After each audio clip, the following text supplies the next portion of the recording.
So the police have been protecting Mrs. Tippit and her family all these years. And so I wasn't able to get really the facts. Did he really come home from lunch? I was able to look at all the different stories she's told about it over the years, and they don't really match up in a lot of details. And so we don't really know for sure. However, what I did discover there was really a major piece of information is what Tippit was doing when he was shot. People had speculated from the beginning that he was somehow involved in the plot. Well, I found out, according to Tippit's father, who heard this from Mrs. Tippit, Marie Tippit, that a policeman came to her after the shooting and told her what had happened, that he and J.D. had been assigned to hunt down Oswald. And it isn't clear whether they were assigned to kill him or arrest him. But given the actions of the Dallas police that day, killing Oswald would seem very likely an outcome. And the policeman was William Mentzel, who since died.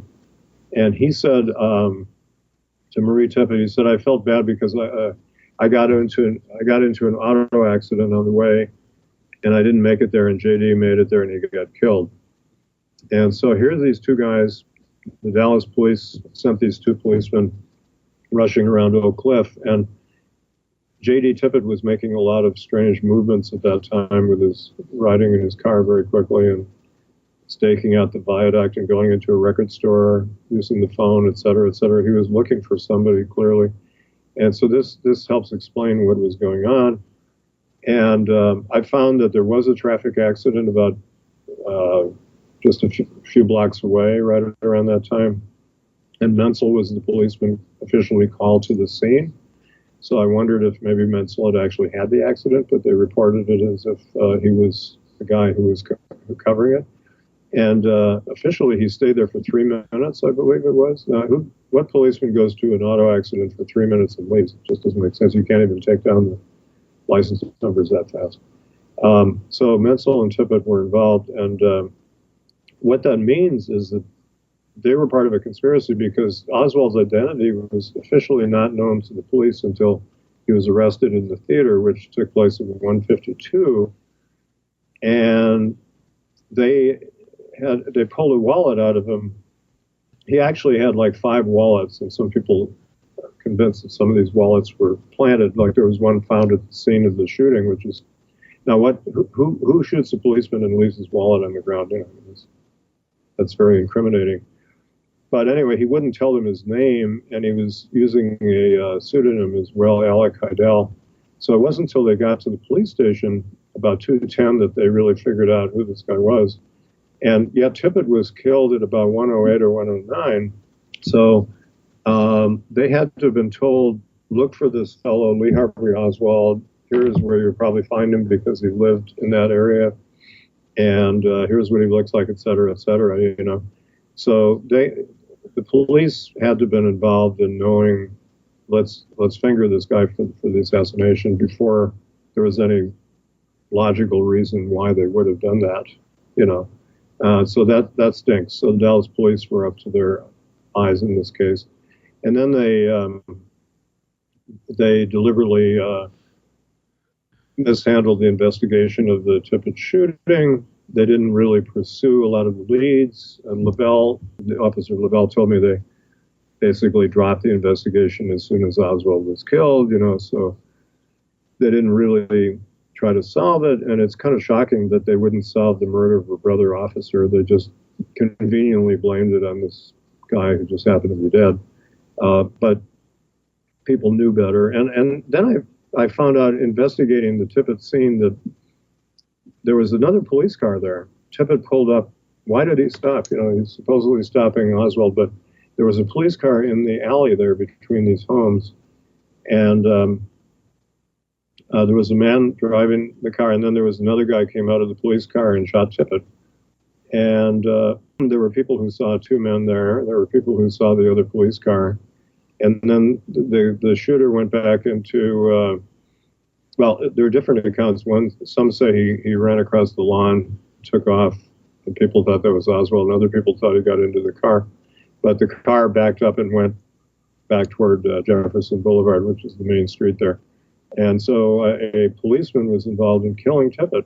And why was Tippit killed if he was part of the conspiracy? Well, it could have been just something as cynical as bringing a lot of policemen into that area, because if a policeman is shot, that's number one priority for the whole police department. Every policeman goes to the scene of a shooting like that, and 40, 50 cars showed up.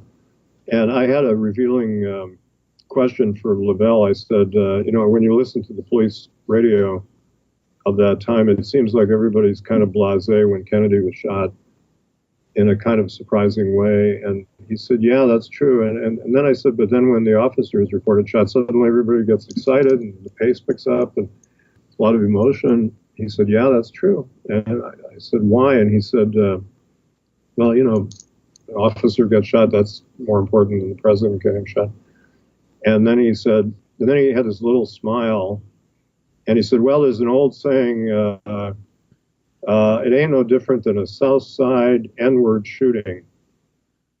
So that's what they thought of the president as a South Side N-word shooting. South Side was where the African Americans lived in Dallas. And that was really shocking that he would make that remark with this little kind of evil smile on his face. And they really had no respect for the president, and they really didn't give a damn that he was shot. But when the policeman was shot, they were all over the place, and they were probably would have killed the suspect in the theater if they had had a chance, but there were civilian witnesses, and the suspect was shouting, I'm not resisting arrest, I'm not resisting arrest. And also, it turns out there was a second man arrested in the balcony. The police report of the incident says the suspect was arrested in the balcony, and people saw a man being pulled out of the balcony and taken out the back door of the theater into the alleyway. And what was that all about? We don't totally know. There is a theory there are two Oswalds, which sounds kind of hard to believe. There are some things about this case that it took me a long time to believe, but John Armstrong's book convinced me there actually were two Oswalds. And people had theorized that from way back when, because Oswald was seen in different locations at the same time repeatedly. And in spycraft, it is not uncommon to have two or even more people sharing the same identity, partly for reasons of plausible deniability. You can say, well, he didn't shoot that guy in Nashville because he was in Cincinnati at the time or something like that. But in this case, they were doing a very complicated kind of plot to frame one of these fellows. And so the other Oswald may have been in the theater. Why he would have been there, I don't actually know, and Armstrong's book doesn't make that clear. But it's strange that two people were there and both arrested, but they didn't kill him. But they had this guy in custody, and he started to talk, and we don't know what he said in the interrogations because they didn't record them, except for some sketchy notes and a few reports. But, if he had lived and had an attorney, who knows what he would have revealed, and they had to get rid of him, bump him off, which is what they did.